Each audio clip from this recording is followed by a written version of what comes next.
না, শরীরটা 2-3 দিন ধরেই ভালো না। ওই হেমান্তের সাথে দেখা করে আসার পর থেকে রাত থেকেই হঠাৎ করে কিরকম শরীর খারাপ, জ্বর জ্বর ভাব, মানে শরীরে একটা অস্বস্তিপানা। কি বলবো, সেদিন আবার হেমান্ত নাকি তান্ত্রিক না কার সাথে দেখা করতে গেছিল ভূতনাথে। ও তো 17 বছর ধরে ওকে চিনি, কোনোদিনও সোমবার ছাড়া ভূতনাথে যায় না, সোমবার ছাড়া কোনোদিনও ভূতনাথে যায় না। কিন্তু সেদিন রবিবার ছিল, কিন্তু আমার সাথে দেখা করার আগে নাকি ও ভূতনাথেই ছিল। কোন এক বাবা সাধু কার সাথে, ওই যে কালো জামা পরা বারণ, অমুক পরা বারণ, নিচে পড়া যায় উপরে পড়া যায় না, কি সব বলছিল, ওইসব ওই বাবারই বলা কর্মকাণ্ড। জানি না বাবা আবার এমনি সময় তো কিছু খাওয়ায় না, সেদিন খালি জোর করছে কিছু খা কিছু খা, কিছু মিলিয়ে দিল না তো। ওরে বাবা গো, যা দিনকাল পড়েছে বিশ্বাস করো, কখনো কখনো নিজের উপরেই বিশ্বাস হয় না। যাই হোক, আর কি যা আছে ভগবান জানে, কিছু জানি না আমি। সেদিন থেকেই শরীর খারাপ, আর বুনোকে আনার পরে সেই বুনোর বাবার কথাগুলো মনে পড়ে যাচ্ছে। সুখে থাকতে ভূতো কিলায়, এই শরীর খারাপ আমি আরামসে শুয়ে থাকতে পারতাম, আমার কোনো কাজ করতে হতো না। এই যে বাসি রান্না রয়েছে, বুনোর বাবা ওই দিয়েই চালিয়ে দিত, আর একটু একটু রান্না কিছু করতে লাগলেও বুনোর বাবা নিজেই করে নিত, আরামসে পড়ে থাকতাম, ঘর ঝাড়তেও লাগতো না, পুষতেও লাগতো না। শ্বশুর শাশুড়ি তো এই যে বাসি ঘর নিয়ে কিছু বলবে, কিন্তু শুধুমাত্র বুনোর জন্য উঠে কাজ করতে হয়। গা গরম, ঠান্ডা লেগেছে, জ্বর জ্বর ভাব, মানে জ্বর আছে হয়তো, মানে টেস্ট করলে বা থার্মোমিটার লাগালে বোঝা যাবে, কিন্তু সব তো আমি করবো না। সেদিন থেকেই শরীর খারাপ, সেদিন রাত থেকেই হঠাৎ করে জ্বর জ্বর ভাব, শরীরটা খারাপ। তো যাই হোক, কি বলবো বলো, কি বিশ্বাস করব কি অবিশ্বাস করব, চারিদিকে ঘেটে ও যাচ্ছে এইসবের কাছে। ওর 1 বছর ধরে নাকি ওর জীবন পুরো শেষ হয়ে গেছে হেমান্তের।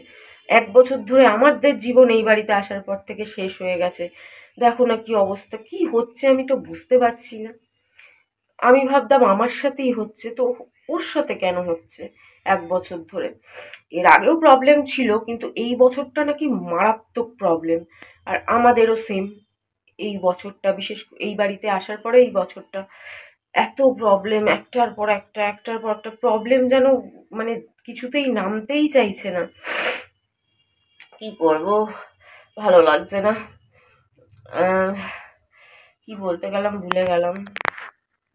দেখো না, প্রত্যেক বছর ভাবি যে আমার নিউ ইয়ারটা আমি একটু অন্যরকম ভাবে, যেরকম আমার ইচ্ছে সেরকম ভাবে, কি আর নিউ ইয়ার, কি আর কি, একে তো টাকা থাকে না, তার উপর শরীরই যদি ঠিক না থাকে, তাহলে আর কি অল্প টাকা দিয়েও সেলিব্রেশন করা যায় মনে আনন্দ থাকলে। কিন্তু মনেই যদি আনন্দ না থাকে, শরীরই যদি সাথ না দেয়, তাহলে কি আর কিছু ভালো লাগে? বলবো, বলার নেই কিছু। বাবাকে যা বলি তাই নিয়ে আসে। আমি বলেছি আমার জন্য ডিম নিয়ে আসিস, ডিম নিয়ে আইছে কতটি।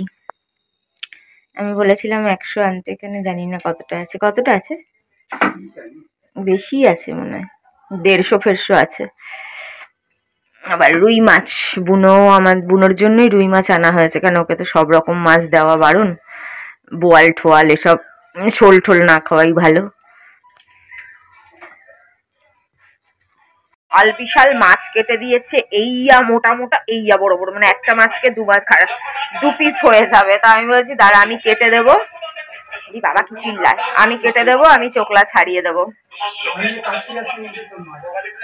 সব মাছ না, এক আধটা। ওই দেখো, এখন রোজ বুনোর বাবা আমার জন্য কচুরি তরকারি আর জিলাপি নিয়ে এসছে। আমার কিউট বাবা, বুনোর বাবাকে টাকলু বলি, বুড়া বলি, বুনোর বাবা নো ইগো, খুব ভালো মানুষ। প্রত্যেকটা পুরুষকে এইরকম হওয়া উচিত, এইসব নিয়ে মাথা ঘামানো উচিত না। কি চিল্লা, এদের জ্বালায় কিছু শোনাই যায় না।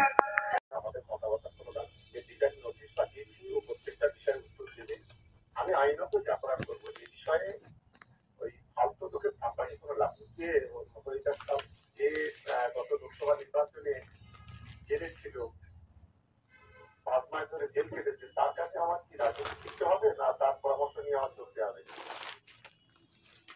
পার্টি না থাকলে শিখতেও চলবে না, সরকারের ক্ষমতায় না থাকলে বিপিএমের নয়। বিপিএম বলেছেন এই সংকটগুলো কাজ করে আলাদা ধরে রিপোর্ট আছে, আর বাকিটা হচ্ছে এদের পাড়ার জল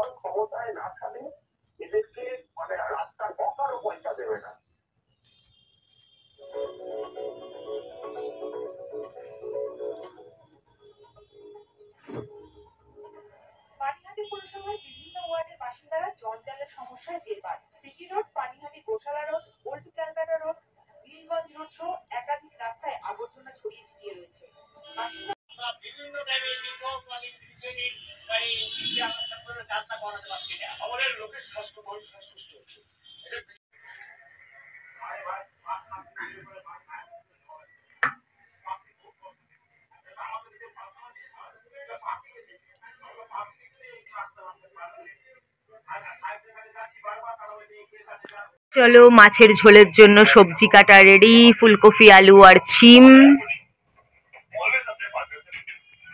মাছের ডিমের বড়ার জন্য পেঁয়াজ আর কাঁচা লঙ্কা তো বেশি খাই না, না দিলেই ভালো হতো, তবুও দিলাম একটু স্বাদের জন্য হালকা করে। অনেকগুলো মাছ তাই দুখানা টমেটো আর অনেকগুলো পেঁয়াজ কাঁচা লঙ্কা, আর বুনো ওই মাছই তুলে ধুয়ে ধুয়ে ধুয়ে খায় বলে আর আদা রসুন দেই না। কি জ্বালা বলো, বুনোর জন্য আমাদের আদা রসুন খাওয়া বন্ধ। বুনুর বাবা ঘুরতে তো নিয়ে যাবে না, তাই বড়া খাওয়াচ্ছে। এটা আমি পরে আবার ভয়েস দিচ্ছি, কেন আমি ভুল করে বড়ার জায়গায় অন্য কিছু বলে ফেলেছিলাম। বড়া কিন্তু বলেছিলাম বা কি টেস্টি টেস্টি বড়া, দারুণ টেস্টি। পনির মাছটা তৈরি করছি, ঝোল থেকে মাছ তুলে তেলটা বাদ দিয়ে 10 বার করে ঘষে ঘষে ধুয়ে তারপরে কি করব, কিছু তো খাওয়াতে হবে। একদম না খেলে তো এত এত ওষুধ খাবে কি করে, ও খেতেই পারবে না ওষুধ, মাথা ঘুরে পড়ে থাকবে। ভাতও খাচ্ছে না, দই ওই নতুন দই বলে ওই দই খেতে চায় না, ওর মুখে সবে স্বাদে চাই, স্বাদ ছাড়া খেতেই চায় না। বড়া ভাজতে ভাজতেই খেয়ে নিয়েছি।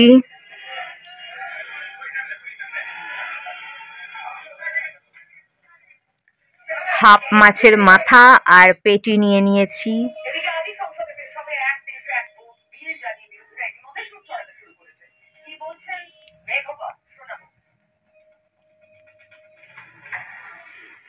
আজকে একটা নতুন দোকান থেকে গরম গরম বেগুনি এনেছে। অনেক চপ ছিল, বুনোর বাবা বলছিল লঙ্কার চপ অমুকের চপ, কিন্তু আমি তো খাই না লঙ্কা চঙ্কা। শেষ হয়ে গেছিল। টমেটো কেচাপটা শেষ হয়ে গেছিল, টমেটো কেচাপ। কফি, লঙ্কার গুঁড়ো, কফি আর চিনি। খুব খারাপ লাগে, তোমরা সবাই বুনোর এত চিন্তা করো, বুনোর কথা জিজ্ঞেস করো, কিন্তু কোনো দিন বুনোর কথা জিজ্ঞেস করে না, না ফোনে না সামনাসামনি। এত অসুস্থ, আমি বলে গেলাম বুনোর কথা, সমস্ত কিছু বলে গেলাম, কিন্তু ঘুরিয়ে একটা কথা বললো না, শুধু নিজের ডগের কথা বলে গেল।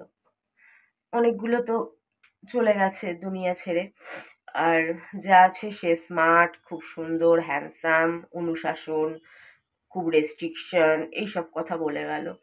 মানে বলতে চাইলো ঘুরিয়ে আমার বুনো তো অত স্মার্ট নয়, আমাদের অত টেনার ফেনার রাখি না, আমরা অত করি না। ওরা বড়লোক মানুষ, বিশেষ করে ওর দাদা ঠাদারা বড়লোক মানুষ, তারা সেরকম আদর যত্ন করে, সুন্দর হ্যান্ডসাম, বড় সড়ো ভারী চেহারা, সেই সব কথাই বলে গেল, কিন্তু বুনোর জন্য কিচ্ছু বললো না, একটা কথা খরচা করলো না।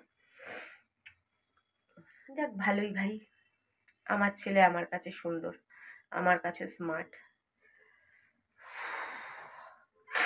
বুনোর বাবা এখনো বাজার থেকে আসেনি, ভাত হয়ে গেল।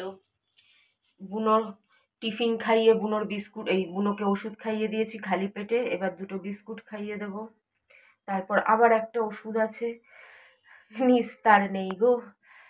সুখে থাকতে সত্যি ভূতে কিলাইছিল আমায়, নালে এখন আমি ঘুমিয়ে থাকতাম, কোনো দরকার ছিল না কাজ করার। এইটুকুনি ভাত বুনোর বাবা বানিয়েই নিতে পারতো, আর একটা বেগুন পোড়া দিলেই হয়ে যেত, আর কালকের তো মাছ আর কটা বড়া রয়েছে, ঝোলে দেওয়া বড়া, ওই দিয়ে হয়ে যেত। কিন্তু বাচ্চা থাকলে তো তার উপায় নাই, চোখ মুখ দেখো, কিছুতেই ভালো থাকে। আমি কি বলবো, আমি আর আমার রিলেশনশিপে যারা রয়েছে, সেটা আমার পিসিও হতে পারে, বুনোর বাবাও হতে পারে, হেমান্ত হতে পারে, কেউই দেখছি খোকন হতে পারে, মানে সম্পর্কে সেরমভাবে না থাকলেও কোনো না কোনোভাবে তো জড়িয়েছিল, কোনোদিন তো ছিল, কেউ ভালো নাই। চলো, আজকেও নিয়ে এসছে কচুরি তরকারি। আজকে জিলাপি পাইনি, জিলাপি না দেখে তো আমার খাওয়ার মুড চলিয়ে আসে। আমি আবার মিষ্টি ছাড়া খাইতে পারি না। দেখি একটু চিনি নেবো নাহলে সঙ্গে। আর শরীর খারাপ তো, ইচ্ছেও করছে না। আজকে বুনোর বাবাকে খাওয়াবো দুটো, আমি খাবো একটা। বুনোর বাবা খায় না, তবুও জোর করে খাওয়াবো। থেকে উঠলাম, মানে উঠে কাজ করেছিলাম, সকালে উঠে কিছু কাজ করে আর পারছিলাম না, শরীর দিচ্ছিল না, ঘুমিয়ে পড়েছিলাম। দেখো ঘুমিয়ে পড়েছিলাম, এখন বাজে 2, পৌনে 2। বুনোর ওষুধ টষুধ খাইয়েছি, সব করেছি। রান্নাবাড়ি তো ছিল না, শুধু বেগুন পোড়া। আজকে চানও করবো না, বাসি জামা কাপড়ও ছাড়বো না, দাঁত মাজবো। দেখি দাঁতটা মাজি না হলে। একটা সময় ছিল ছোটবেলায় 10 দিন 15 দিন দাঁত মাজতাম না। বৈষ্ণবী এখানে আসে, দাঁত মাজে না 20 দিন 21 দিন 22 দিন, বলতে বলতে কখনো 1-8 দিন মাজে হাত দিয়ে।